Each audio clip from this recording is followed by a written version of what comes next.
নিশ্চয়কৈ অসমৰ মাননীয় মুখ্যমন্ত্ৰী ডক্টৰ হিমন্ত বিশ্ব শৰ্মাক মই আন্তৰিকতাৰে ধন্যবাদ জ্ঞাপন কৰিছোঁ। যেহেতু অসমৰ নাৰী শক্তিক শক্তিশালী কৰিবৰ কাৰণে যিটো এটা সুন্দৰ পদক্ষেপ তেখেতে লৈছে বা অসমৰ যিবিলাক শিক্ষাৰ্থীসকলক বিশেষকৈ ছোৱালীসকলক ছাত্ৰীসকলক আগুৱাই লৈ যোৱাৰ কাৰণে যেনেধৰণে এটা প্ৰচেষ্টা চলাইছে, তেখেতসকলে যাতে কম বয়সতে বিয়া হৈ নাযায় বা তেখেতসকলে অৰ্থনৈতিক অভাৱৰ কাৰণে বিদ্যালয় শিক্ষা ত্যাগ কৰিবলগীয়া নহয়, তেনেকুৱাবিলাকৰ কথা চিন্তা কৰি আচলতে অসমৰ মাননীয় মুখ্যমন্ত্ৰী ডাঙৰীয়াই এনেধৰণৰ এটা সুন্দৰ আঁচনি গ্ৰহণ কৰিছে। তাৰ কাৰণে মই তেখেতক ধন্যবাদ জ্ঞাপন কৰিছোঁ। আৰু আজি দ্বিতীয়টো বৰ্ষ হিচাপে আজি এই আঁচনিৰ শুভোধন কৰা হ'ল ইতিমধ্যে। আৰু মাননীয় মুখ্যমন্ত্ৰী ডাঙৰীয়াই গুৱাহাটী বিশ্ববিদ্যালয়ৰ পৰা এই কাৰ্যসূচী গোটেই অসমৰ কাৰণে তেখেতে মুকলি কৰিলে। মাননীয় শিক্ষামন্ত্ৰী মহোদয়েও তেখেত উপস্থিত আছিল। গতিকে আজি এই কাৰ্যসূচীত শিক্ষা বিভাগে মোক টেঙাখাত মহাবিদ্যালয়ৰ অনুষ্ঠিত হোৱা কাৰ্যসূচীৰ বাবে মুখ্য অতিথি হিচাপে মোক প্ৰেৰণ কৰিলে। তাৰ কাৰণে মই শিক্ষা বিভাগক আন্তৰিকতাৰে ধন্যবাদ জ্ঞাপন কৰিছোঁ। লগতে আজি এই কাৰ্যসূচী সুন্দৰভাৱে আয়োজন কৰাৰ কাৰণে মই টেঙাখাত মহাবিদ্যালয়ৰ সন্মানীয় অধ্যক্ষ যতীন্দ্ৰনাথ গগৈ ডাঙৰীয়াক মই ধন্যবাদ জ্ঞাপন কৰিছোঁ। আজি এই কাৰ্যসূচীত আমাৰ মাননীয় চাৰ্কুল অফিচাৰ কুলভূষণ পেগু ডাঙৰীয়া উপস্থিত থাকিল, মই তেখেতসকলকো ধন্যবাদ জ্ঞাপন কৰিছোঁ। আৰু মই আশা ৰাখিছোঁ যে এই যি আঁচনি সফল হওক আৰু এই আঁচনি সফলতাৰ জৰিয়তে যাতে আমাৰ অসমৰ ছাত্ৰীসকল যাতে শক্তিশালী হওক। তেখেতসকলে যিহেতু সকলোৱে জানে যে নাৰীয়ে হৈছে শক্তি, নাৰীয়ে হৈছে মাতৃ, নাৰীয়ে হৈছে গুৰু। গতিকে নাৰী শক্তি যদি শক্তিশালী নহয় তেতিয়াহ'লে এখন সমাজ শক্তিশালী নহয়।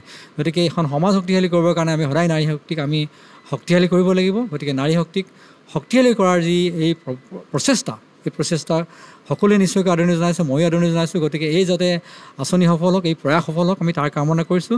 আৰু লগতে উঠি অহা যি আমাৰ ছাত্ৰীসকল আজি উপস্থিত আছে বা যিসকল ছাত্ৰী এই আঁচনিত অংশগ্ৰহণ কৰিছে বা এই আঁচনিৰ লাভ পাবলৈ সক্ষম হৈছে, মই সকলোকে শুভেচ্ছা জ্ঞাপন কৰিছোঁ। ধন্যবাদ। অসম চৰকাৰে নিযুত মইনা আঁচনি 2.0 বা 2025 বৰ্ষৰ কাৰণে দ্বিতীয়বাৰৰ কাৰণে যিখন আঁচনি মুকলি কৰিছে, তাৰ যি অসমৰ মাননীয় মুখ্যমন্ত্ৰী মহোদয়ে শুভ উদ্বোধন কৰিলে।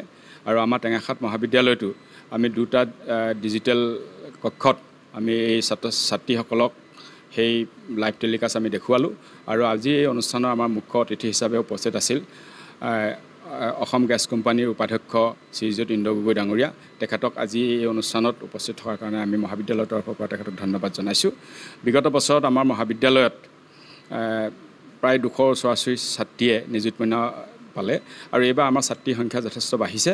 গতিকে আমি আমাৰ মহাবিদ্যালয়ৰ হিচাপ অনুসৰি প্ৰায় 400 ছাত্ৰীয়ে এই নিযুত মইনা আঁচনি উপলব্ধ হ'ব বুলি আমি আশা ৰাখিছোঁ।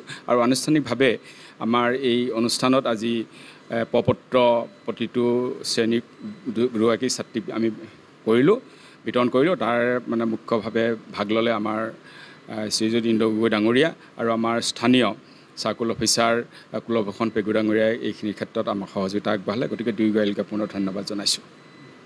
আমি আশা ৰাখিছোঁ এই অনুষ্ঠানে বা এই আঁচনিয়ে ছাত্ৰীসকলক উপকৃত কৰিব। টেঙাখাতবাসীৰ বাবে সুখবৰ। টেঙাখাত বজাৰত অৱস্থিত এখন অত্যাধুনিক ইলেক্ট্ৰনিক সামগ্ৰীৰ শ্বৰুম, নাম শুভম ইলেক্ট্ৰনিক্স। ইয়াত পাব বিভিন্ন কোম্পানীৰ ফ্ৰিজ, টিভি, এচি, ফেন, ৱাশ্বিং machine, micro' oven, water heater, pressure cooker, DJ, mobile phone আৰু সকলো ধৰণৰ ইলেক্ট্ৰনিক সামগ্ৰী। লগতে পাব বাল্ব, ছুইচ, ৱায়াৰ আৰু প্ৰয়োজনীয় সকলো ইলেক্ট্ৰিকেল গুডছ।